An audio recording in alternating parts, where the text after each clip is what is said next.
अस्सलाम वालेकुम। हमारे चैनल बिया और माला पर खुश आमदीद। अगर आप हमारे इस चैनल पर पहली दफ़ा आए हैं या आपने अभी तक सब्सक्राइब नहीं किया तो बिया और माला को सब्सक्राइब करना ना भूलिए। टिक टिक टिक मेरी ऊंची जूती की हील वीरान और सुनसान राह पर एक तसलसल के साथ बज रही थी। आज सर्दी मामूल से कुछ ज़्यादा है, इसलिए दूर तक कोई ज़ीर नज़र नहीं आ रहा। वैसे भी इतने सवेरे इक्का दुक्का राहगीर ही नज़र आते हैं और कहीं कहीं कोई दुकान खुली होती है, मगर आज तो मुझे अपने इर्द गिर्द सारी दुकानें बंद नज़र आ रही हैं और कहीं पर ज़िंदगी के कोई आसार नहीं। बस एक मेरी हील की टिक टिक मुझे अपने होने का एहसास दिला रही है। कभी कभी मुझे लगता कि जैसे मेरा होना भी ना होने के बराबर है। यानी अगर मैं यूं ही सड़क पे चलते चलते या घर के काम काज करते करते या अपनी कॉलीग्स की किसी बात पे हंसते हंसते मर जाऊं तो दुनिया में कोई ख़ास कमी वाक़ई ना होगी। यकदम मुझे लगा जैसे मेरे पाँव थकने लगे हों और कोई बेनाम खौफ मेरी रूह में धीरे धीरे उतर रहा हो। तन्हाई का खौफ और रास्ते की वीरानी का डर। मुझे लगा जैसे ये रास्ता कभी ख़त्म ना होगा। पल भर के लिए दिल चाहा कि वापस लौट जाऊं और जाकर छुट्टी की दरख्वास्त भेज दूं। सबा, ये घबराहट काहे की? मैंने जी ही जी में खुद को डांटा। मोना और साजदा कोई ज़िंदगी भर तो तुम्हारे साथ न रहेंगी। गवर्नमेंट सर्विस में तबादले तो होते ही रहते हैं। साजदा यूं भी अपने मियाँ के गांव में ट्रांसफ़र कराना चाहती है, जबकि मोना शादी के बाद सर्विस छोड़ देगी। टिक टिक टिक हील एक तसलसल के साथ बज रही है और बस यही एक आवाज़ है जो मुझे सुनाई दे रही है और मेरे अंदर गूंज रही है। मुझे बिल्कुल याद नहीं कि मैं कौन हूँ, कहाँ हूँ और क्या कर रही हूँ। चंद पल मेरी ज़िंदगी में चुपके से खारिज हो गए। शायद कुछ देर के लिए मेरी याददाश्त चली गई।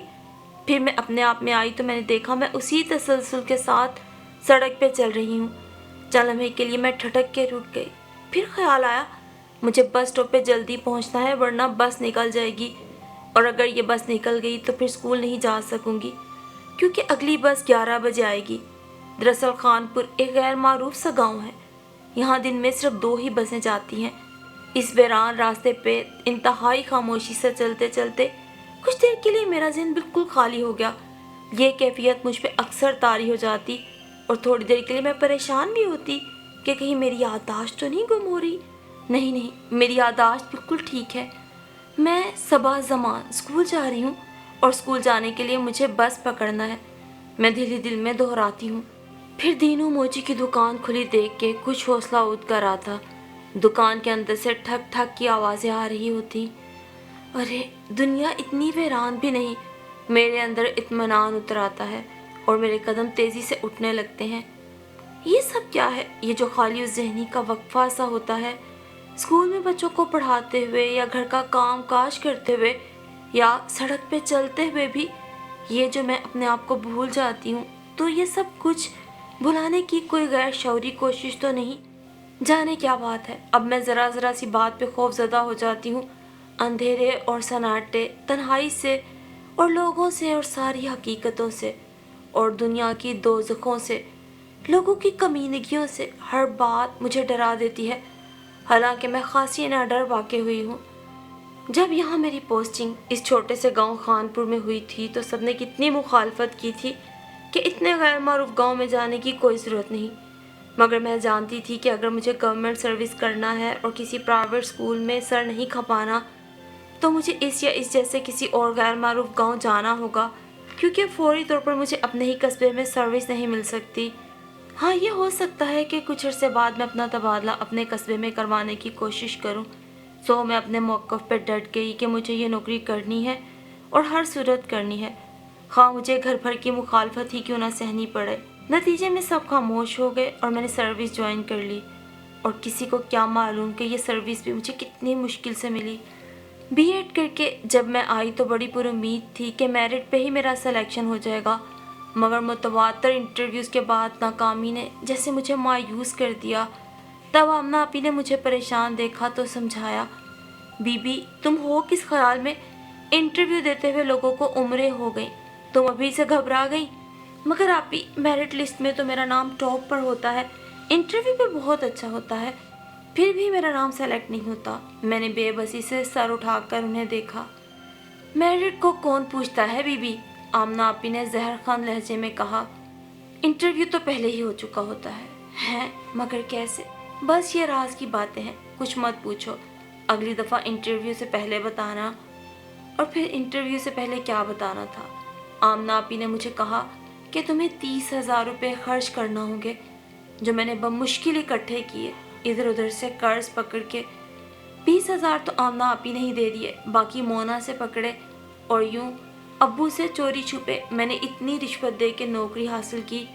अब्बू को पता चल जाता कि मैंने ये नौकरी रिश्वत की बुनियाद पे ली है तो अव्वल तो नौकरी ही ना करने देते। इल्म हो जाता तो शायद मेरी तनख्वाह को घर पे खर्चना भी हराम कर देते। यूं चंद माह में मोना और आमना आपी का कर्ज उतर गया तो मैंने इत्मीनान का सांस लिया। अगर मैं अब्बा की तरह जायज़ नाजायज़ के चक्कर में पड़ जाती तो सारी ज़िंदगी किसी प्राइवेट स्कूल में 200-300 रुपये के लिए दिमाग खपाती। और तभी मेरी आंखों के सामने अब्बा आ गए, ऊंचे लंबे, बड़ी बड़ी मूंछों और रोबदार शक्ल सूरत वाले अब्बा। हाँ, यही अब्बा जो हड्डियों का ढांचा बने चारपाई पे पड़े खूं खूं करते रहते हैं। यही अब्बा कभी जिंदगियों के फैसले किया करते थे और इनके फैसलों पे कोई चुनो चरा ना कर सकता था। मेरी ज़िंदगी भी इनके एक गलत फैसले की नज़र हो गई और अब अब्बा की गलतियों का खमियाजा मुझे ज़िंदगी भर भुगतना है। और हकीकत में देखा जाए तो अब्बा ने ज़िंदगी में कभी कोई सही फैसला किया ही नहीं। हमेशा एक मुतलिकुल अनान फरमा रवा रहे और इन्होंने अपनी ही मनमानी की। और ये भी हकीकत है कि वो कभी अपने लिए मोहब्बत ना जीत सके, हत्ता कि मैं कभी अब्बा से वो मोहब्बत ना कर सकी जो औलाद होने के नाते मुझे करना चाहिए थी। हकीकत तो यह है कि अब्बा को अपनी औलाद कभी इतनी अजीज़ नहीं रही कि वो उनकी खातिर कोई कुर्बानी देते, या कभी ये सोचते कि उन्हें अपनी ज़िद पसे पुश डाल कर औलाद की बेहतरी का भी सोचना चाहिए। मेरे सिलसिले में भी यही हुआ। अभी मैं सिर्फ 6 माह की थी कि अब्बा की यही रगे हाकमियत तड़पी और उन्होंने अचानक ऐलान किया कि वो अपनी चहेती बेटी का निकाह अपनी इकलौती बहन जमीला के बेटे से कर रहे हैं। अम्मी बहुत रोई, तड़पी, दबा दबा सा एहतजाज किया कि इतनी सी जान को क्यों पाबंद करना, बड़ी होगी तो बेशक शफीक से ही निकाह कर देना कि जमीला के बच्चे से बढ़ के मुझे कौन अजीज। मगर अब्बा की आंखों पे तो बहन की मोहब्बत की पट्टी चढ़ी थी और वो हाकमियत के नशे में चूर थे, जानते थे कोई उनकी मर्जी के आगे दुम नहीं मार सकेगा। उन्होंने साफ साफ इनकार कर दिया। सबा मेरी बेटी है और बाप होने के नाते मैं इसका सरपरस्त, मैं जहाँ चाहूँ इसकी शादी करूँ। अम्मी जो अब्बा के रोब तले डर डर के ज़िंदगी गुजार रही थी, अब्बा को समझाना चाहा तो अब्बा इस ज़ोर से गरजे कि अम्मी डर के चुप हो गई। अब्बा की यही आदत थी कि जब दलाइल से कायल ना कर सकते तो गरज कर या डांट फटकार के चुप करा देते और समझते कि उन्होंने दुनिया फतह कर ली। उस वक्त भी फतह के नशे में चूर उन्होंने दूध पीती बच्ची का निकाह अपने भांजे से कर दिया जो उस वक्त 8 साल का था। मैंने जब होश संभाला फूफो जमीला को खुद पे बारी सदके होते देखा। जब भी वो मुझे देखती चूम चूम लेती। मुझे फूफो जमीला बहुत अच्छी लगती थी, वो मुझे अपने बच्चों से भी ज़्यादा चाहती थी। मेरे बाद मेरी 2 बहनें और 2 भाई थे। उधर फूफी जमीला के भी शफीक समेत 6 बच्चे थे। एक बहन शफीक से बड़ी थी, बाकी सब छोटे थे। मुझे याद है मैं उस वक्त 5वीं जमात में थी जब एक बार फिर हमारा घर भोंचाल की जद में आया। फूफी जमीला अपनी बड़ी बेटी का रिश्ता गैर खानदान में करना चाह रही थी। ये कैसे हो सकता है? जमीला की ये जुर्रत कैसे हुई कि अपनी लड़की का रिश्ता गैरों में करे? अब्बा ने जमीला फूफी को बुला भेजा और उन्हें खूब डांटा फटकारा। जमीला फूफी परेशान से सर झुकाए सुनती रही। सवाल ही पैदा नहीं होता कि तुम सकीना का रिश्ता गैर खानदान में करो। सुना तुमने? अब्बा गरजे। मगर भाई तुम उसे मिलकर तो देखो, बहुत अच्छा लड़का है, पढ़ा लिखा, खूबसूरत और शरीफ। मैंने कह दिया ना कि तुम वहाँ रिश्ता नहीं करोगी। खानदान में कौन बैठा है? एक से एक नालायक और नखट्टू। जमीला फूफी ने दबी जुबान से कहा। जाहिल हैं या गुंडे हैं तो अपने खानदान के, मगर मैं झूठी अना की खातिर अपनी बेटी की जिंदगी तबाह नहीं कर सकती। फूफी जमीला गो अब्बा की बहन ही थी, मगर दोनों के ख्यालात में ज़मीन आसमान का फ़र्क था। तो ठीक है, अब्बा ने जलाल में आके कहा, आज से तुम हमारे लिए मर गई। नहीं नहीं भाई, ऐसा ना कहें। پھوپھی ہاتھ جوڑنے لگی۔ خون کے رشتے ایسے نہیں ٹوٹتے۔ کیسے رشتے؟ اب کوئی رشتہ ہمارے درمیان نہیں رہا۔ تم ہمارے لیے مر گئی، ہم تمہارے لیے۔ پھر جمیلہ پھوپھی بہت روئی پیٹی، ابا کی منتیں کی، لیکن ابا نہ پسیجے۔ ان کی ایک ہی ضد تھی کہ سکینہ کا رشتہ توڑ دو۔ پھوپھی روتی ہوئی باہر نکلی، جہاں امی دوپٹے کے پلو سے آنکھیں پونچھ رہی تھی اور میں دوسرے بہن بھائیوں کے ساتھ سہمی ہوئی کھڑی تھی۔ پھوپھی امی کے پاس رکی۔ زمان بھائی نے تو سارے رشتے ختم کر دیے ہیں فاطمہ، انہوں نے امی کو مخاطب کیا، مگر میری صبا اور شفیق یہ رشتے ٹوٹنے نہیں دیں گے۔ پھر انہوں نے مجھے لپٹا لیا اور میرے شفیق کی دلہن کہہ کے اس طرح پھوٹ پھوٹ کے روئی کہ مجھے اپنا سارا وجود آنسوں سے بھیگا محسوس ہونے لگا اور میں خود بھی رونے لگی۔ تب انہوں نے میری پیشانی چومتے ہوئے بمشکل امی سے کہا، فاطمہ بہن، میری امانت اب تمہارے اور خدا کے سپرد۔ پھوپھی جمیلہ چلی گئی اور میں گتھی سلجھاتی رہ گئی کہ انہوں نے مجھے شفیق کی دلہن کیوں کہا؟ کیا شفیق میرا دلہا ہے؟ اس وقت تک مجھے بالکل خبر نہ تھی کہ میرا شفیق کے ساتھ کچھ اس قسم کا رشتہ قائم ہو چکا ہے۔ ابا نے اسی وقت ہم سب بچوں کو بلا کر پھوپھی جمیلہ کے گھر جانے سے سختی سے منع کر دیا اور پھوپھی جمیلہ کے متعلق بھی احکام نافذ کر دیے گئے کہ وہ ان کے گھر میں قدم نہیں رکھ سکتی۔ پھوپھی جمیلہ ایک دو بار آئی، مگر ابا نے ان سے ملنے سے انکار کر دیا اور وہ روتی ہوئی واپس چلی گئی۔ سکینہ آپا کی شادی پہ وہ پھر آئیں، مگر ابا نے انہیں گھر میں گھسنے ہی نہ دیا اور دروازے سے ہی لوٹا دیا۔ پھوپھی جمیلہ کبھی ادھر ادھر جاتے مل جاتی تو مجھے گلے لگا کے بہت روتی اور انہیں اس طرح روتے دیکھ کر میں بھی رونے لگتی، تو مجھے روتا دیکھ کر وہ خود رونا بھول کے مجھے بہلانے لگتی۔ تب ایک دن میں نے ان سے پوچھا، جو سوال میرے دل میں پھانس بن کے اٹکا ہوا تھا، پھوپھو آپ مجھے شفیق کی دلہن کیوں کہتی ہیں؟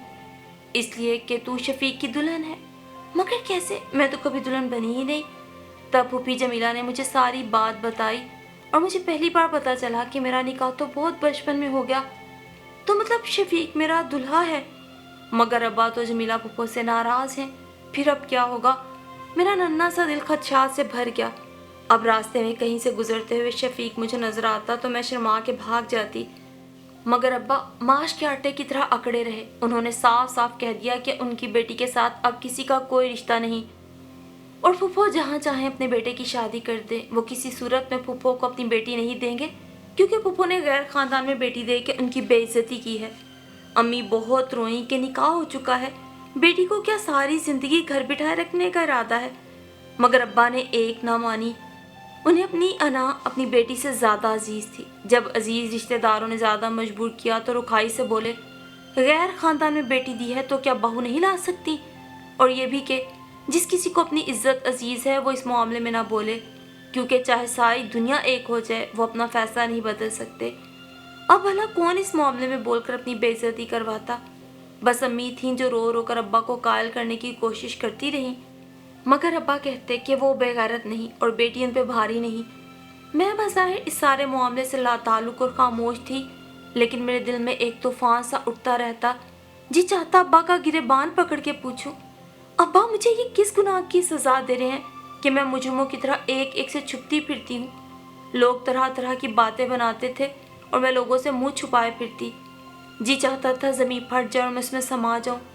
کوئی نہیں تھا جو ابا سے پوچھتا کہ انہوں نے بچپن میں میرا نکاح کیوں کر دیا، اور اگر وہ یہ غلطی کر ہی بیٹھے تھے تو پھر اب اس غلطی کو نبھاتے کیوں نہیں؟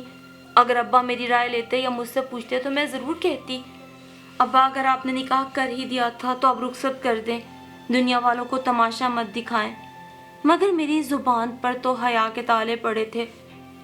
ابا تو ابا، میں اماں سے بھی کچھ نہ کہہ سکی، بس بہت سارے آنسو اپنے اندر اتار کے اپنی قسمت پہ صابر و شاکر ہو گئی۔ پھوپھو نے مایوس ہو کر شفیق کا رشتہ کہیں اور طے کر دیا۔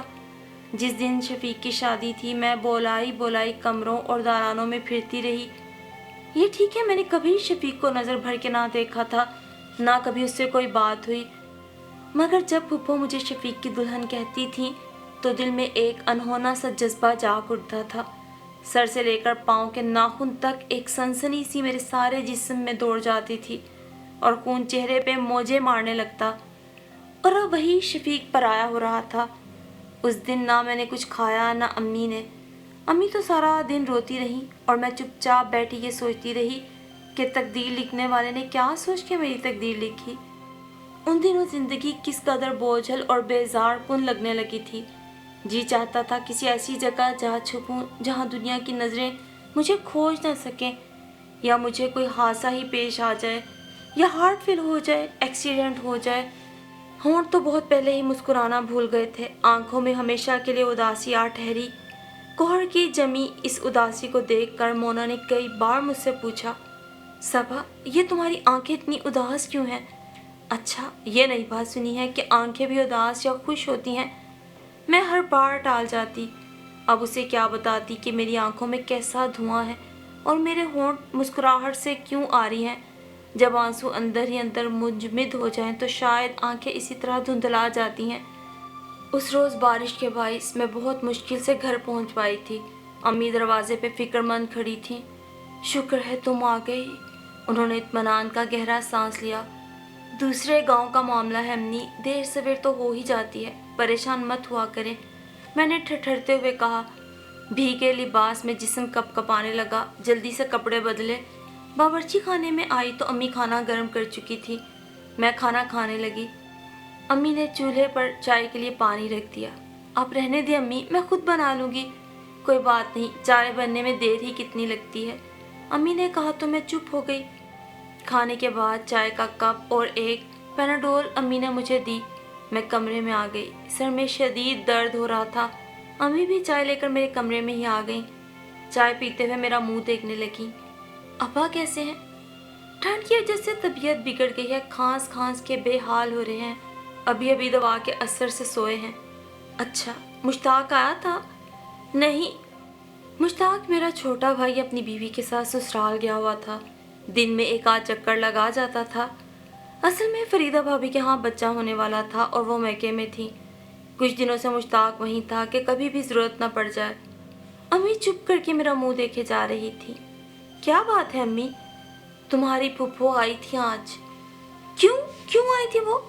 अम्मी उन्हें मना कर दे, ना आया करें, चैन से जीने दे हमें। मगर सबा, तुम्हारे अब्बा का ख्याल है कि... अब्बा? खून मेरी कनपटियों में लहरें मारने लगा और एक अजीब सी कड़वाहट से मेरा हलक तर हो गया। वो वक्त गया अम्मी जब अब्बा जिंदगियों के फैसले किया करते थे। अब मैं अपनी जिंदगी का फैसला खुद करूंगी। सबा, अम्मी ने सहम के मुझे देखा। प्लीज अम्मी, मुझसे इस मौजू पे बात ना करें। मैंने चादर अपने गिर्द लपेटते हुए खफकी से कहा। अम्मी चुप हो गई। सर का दर्द पहले से भी ज्यादा शदीद हो गया। मैंने कनपटियां दोनों हाथों से दबा ली और देर तक इसी हालत में बैठी रही। आंखों के सामने एक एक लम्हा गुजरता रहा।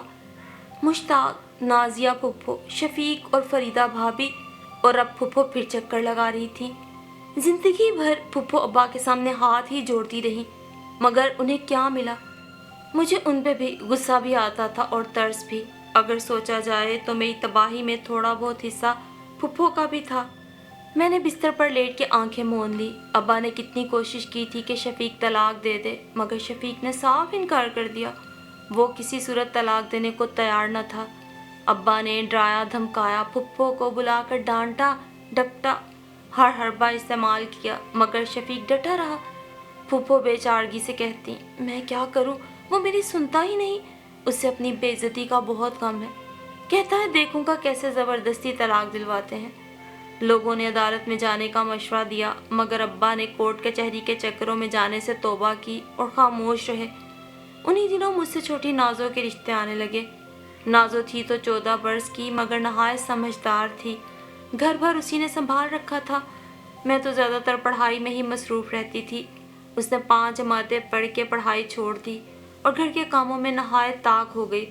अब्बा ने कुछ तामल से काम लिया, मगर छोटे मामू बज़िद हो गए कि वो नाजो को ही अपनी बहू बनाएंगे। लड़का अच्छा था, फिर अपने ही ख़ानदान का सोचने समझने की ज़रूरत न थी, सो अब्बा ने हाँ कर दी। मामू जल्दी शादी करना चाहते थे। अम्मी का ख्याल था कि नाजो भी छोटी है, 1-2 साल इंतज़ार कर लें, मगर मेरा दिल खदशात से भरने लगा। 2 साल तो खासा लंबा अरसा है। कहीं इस दौरान कोई ऐसी बात ना हो जाए कि नाजो भी मेरी तरह अब्बा की ज़िद की भेंट चढ़ जाए। नहीं, जब रिश्ता दे दिया तो फिर इंतज़ार ना करें, फ़ौरन शादी कर दें। अम्मी भी कायल हो गई और हैरत तो यह है कि अब्बा भी मान गए। चुनांचे नाजो रुखसत होकर पिया देश सुधार गई। اور میں نے ابا کی اجازت سے کالج میں داخلہ لے لیا۔ مجھے امید تو نہیں تھی کہ ابا آگے بڑھنے کی اجازت دیں گے، مگر خلاف توقع وہ مان گئے۔ مشتاق نازو سے بڑا اور مجھ سے 1 سال چھوٹا تھا۔ ہم دونوں بہن بھائی فرسٹ ایئر میں تھے، البتہ کالج الگ الگ تھے۔ گھر تو ٹک کر وہ بیٹھتا ہی نہ تھا، جانے سارا دن کہاں گھومتا۔ ایک دن رفیہ نے، جو میری کلاس فیلو اور بچپن کی دوست تھی اور جس کا گھر پھپھو کے گھر کے نزدیک تھا، مجھے بتایا کہ مشتاق اکثر پھپھو کے گھر جاتا رہتا ہے۔ نہیں، مشتاق بھلا کاہے کو جانے لگا؟ تمہارا بھائی ہی تھا، میں نے خود دیکھا ہے، بے شک اس سے پوچھ لینا۔ اچھا، میں الجھن میں پڑ گئی۔ اسی شام میں نے مشتاق سے پوچھا تو اس نے نظریں جھکا لی۔ ہاں ابا، 1-2 بار گیا تو ہوں رفیق کے ساتھ، میرے ساتھ پڑھتا ہے نا تو زبردستی لے گیا۔ کوئی ضرورت نہیں وہاں جانے کی، رفیق سے دوستی ہے تو کالج تک محدود رکھو، میں نے سختی سے کہا۔ اچھا ابا، مشتاق بے دلی سے اٹھ گیا۔ انہی دنوں ایک عزیز کی شادی پہ جانے کا اتفاق ہوا۔ عرصہ بعد پھپھو ملی تو انہوں نے مجھے محبت سے گلے لگا لیا۔ پھر انہوں نے اپنی بیٹیوں فریدہ اور نویدہ سے میرا تعارف کروایا۔ اچھا، تو آپ صبا ہیں ہمارے ماموں کی بیٹی، نویدہ نے اشتیاق سے کہا۔ بڑا شوق تھا آپ سے ملنے کا۔ شوق تو مجھے بھی بہت تھا اپنے قریبی عزیزوں سے ملنے کا، میں نے آہستگی سے کہا۔ تبھی شفیق وہاں آ کر پھپھو سے کچھ پوچھنے لگا۔ میں نے پہلی بار شفیق کو دیکھا، پل بھر کے لیے میرا دل بڑے زور سے دھڑکا اور پھر میں وہاں سے ہٹ گئی۔ کتنی ہی دیر تک میری آنکھوں کے سامنے اس کا سراپا لہراتا رہا۔ میں خاموشی سے باہر آ کر نازو کے پاس بیٹھ گئی۔ نازو منّے کو سنبھالنے کی کوشش میں بے حال ہو رہی تھی۔ آپی، نازو نے منّے کو چپ کرانے کی کوشش کرتے ہوئے کہا۔ میں نے منّے کی کپڑوں کی ٹوکری سٹور میں رکھی ہے، الماری کے پاس، ذرا وہ اٹھا تو لائیں۔ منّے نے کپڑے گندے کر دیے۔ میں منّے کے کپڑے اٹھانے سٹور کی طرف چل دی۔ سٹور میں اندھیرا تھا۔ میں نے ٹٹول کے سوئچ تلاش کیا اور لائٹ آن کر دی۔ ایک ہلکی سی چیخ میری سماعت سے ٹکرائی اور میں حیران سی دیکھتی رہ گئی۔